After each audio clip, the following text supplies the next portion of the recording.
Sabi nila, the best things in life are free. Pero sa hirap ng buhay ngayon, meron pa bang libre? Marami.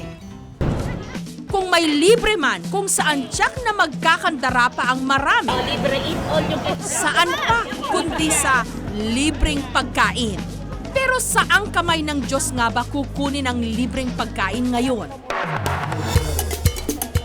Sa fiesta. Kahapon, fiesta sa bayan ng Gapan sa Nueva Ecija. Kasama sa mga punong abala ang pamilya Goduco. Pati yung mga hindi nila kakilala, welcome makisalo sa kanilang handa. Pag ganyan, okay na kahit gumastos na malaki, nakita mo na may katuwaan ng mga tao, yung mga dumadating kahit di mo kakilala, pumupunta, ay okay na rin kahit gumastos na malaki. Masaya kasi pupunta kayo sa bahay na hindi mo kakilala. Tapos patutulingan nila para kumain.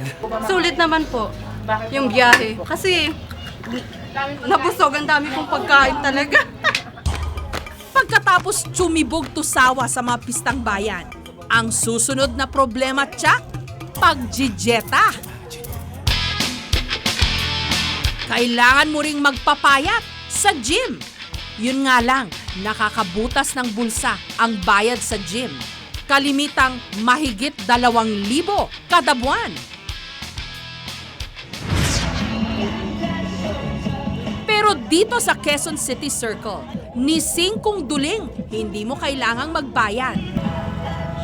Libre ang exercise dito. Si Mami Letty, noon, libo-libo raw ang nagastos niya sa kanyang gym membership. Ngayon, ang laki daw ng namenos niya. Pati na ang kanyang timbang. Kasi napakamahal ang fitness program, yung mga thousands yun ang bayad. Hindi kagaya dito, libre. Na-exercise ka na, naging healthy ka na, tapos marami ka pang mga kaibigan na nakikita. At para masulit ang kanyang mga natututunan, ini-record din niya ang kanilang steps para maituro raw niya sa kanyang mga kasamahan sa simbahan. Nang libre rin, syempre. Wala silang guide, wala silang nagtuturo sa kanila. Ako lang ang nagjo-join of all the members ng church namin. Ako lang ang nag-member ng aerobic group. Pero hindi lang sa park, merong libre. Pati sa mall. Sa beauty shop na ito, naabutan naming nagpapa-free facial si Cheryl, 32 years old. Mahigit 1,000 piso raw ang kanyang natipid sa facial. May libre pang diamond peel. Kasi sa iba, kahit na ang dami-dami mo nang binibili, hindi mo ma-experience yung ganito.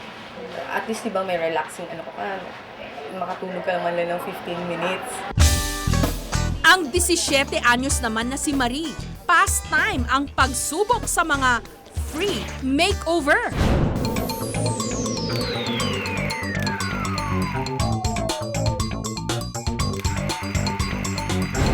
Matapos lang ang mahigit 1 oras, isang bongga at bagong-bagong Marie. Gumanda naman ito. Iba yung mukha ko nung una kaysa ngayon. Yun nga lang, nakalibre man siya sa kanyang makeover. Gagastos naman siya ngayong nakahanda na siyang gumimik. Basta libre, tsak na papatusin ng maraming Pilipino. Lalo't sa panahon ng global recession, kailangang maging wais. Bakit ko mong tatanggihan yun? Itong item na to ay makakatulong sa budget ko.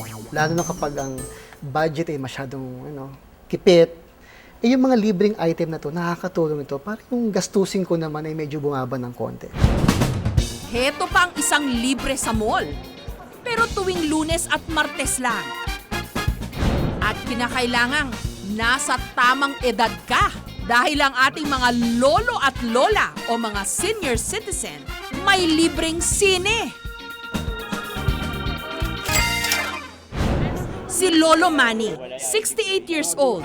Sana raw, lagi na lang Lunes at Martes.